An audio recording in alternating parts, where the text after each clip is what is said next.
Hi, I'm Warren Perry, and we're here today at the site of Camp Sprague, well, where Camp Sprague used to be in 1861. We're in Northeast Washington, D.C. at the intersection of Florida Avenue, New York Avenue, and 1st Street. And as you can see, it looks a lot different today than it did 150 years ago. And now we're in the Donald W. Reynolds Center, home of the National Portrait Gallery, formerly the old Patent Office building, and we're in the Civil War galleries at this moment, looking at a photograph with Dr. Frank Goodyear, who is the Associate Curator of the Department of Photographs for the National Portrait Gallery. Can you tell us what we're seeing in this image? This rare photograph was taken in the late spring of 1861, only weeks after the first shots of the Civil War were fired. The photograph was taken not far outside of Washington, D.C., at a place known as Camp Sprague. The photograph shows a group of men associated with the 1st Rhode Island militia, and their leader at the time, Brigadier General Ambrose Burnside. What I love about this photograph and the larger sort of story that it tells about the early history of the Civil War is how these different individuals came to be here in Washington, D.C. With the firing on Fort Sumter, Charleston Harbor in April 1861, Lincoln recognized that it was going to be important to bring together military forces to defend the Union. The call went out to local state militias, and the Rhode Island 1st was the second unit to arrive here in Washington, D.C. Under the leadership of the governor of Rhode Island, a man by the name of William Sprague. They're here at Camp Sprague, named after a man who was known as the Boy Governor, as he was only 29 at the time, the youngest governor here in the United States.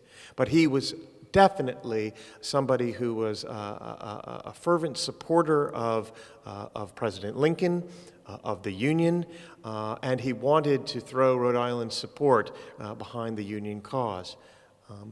A group of soldiers traveled from Providence, Rhode Island, down to Washington, D.C., and upon arriving in the city here, they didn't have necessarily a place to kind of get together to camp.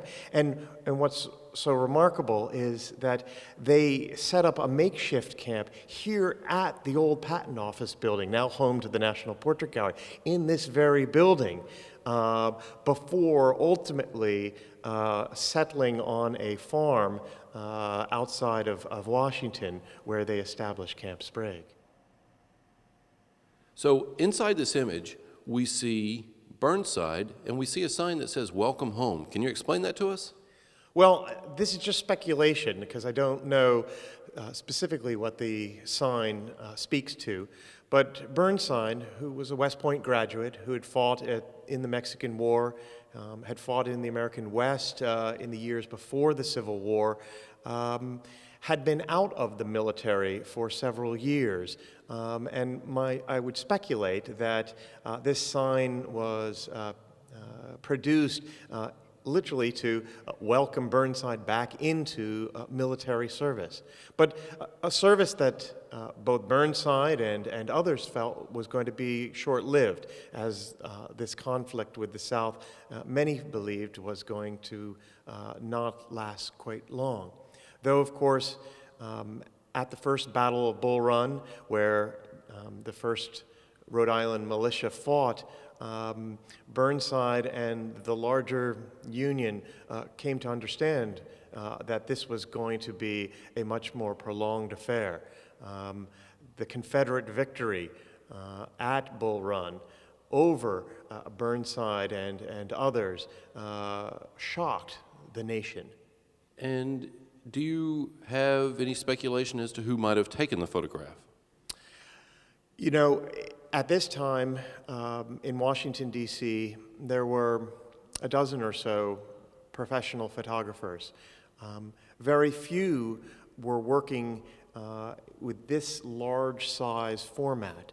We don't know for certain who took this photograph, but by looking at the comparable photographs by other Washington, D.C. photographers, I think it's one could arrive at an attribution for this.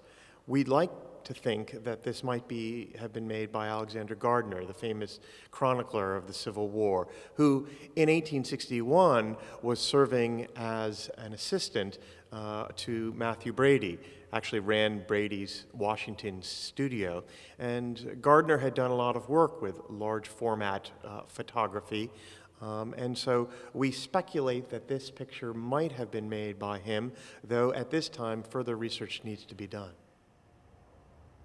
Whether or not Alexander Gardner is the one who took the photo at Camp Sprague is, as Dr. Goodyear told us, still a matter of speculation. However, as we also learned, Gardner worked for Matthew Brady during that time here in Washington, D.C., and where we stand right now in Glenwood Cemetery, only about a mile away from Camp Sprague, is the final resting place of Alexander Gardner.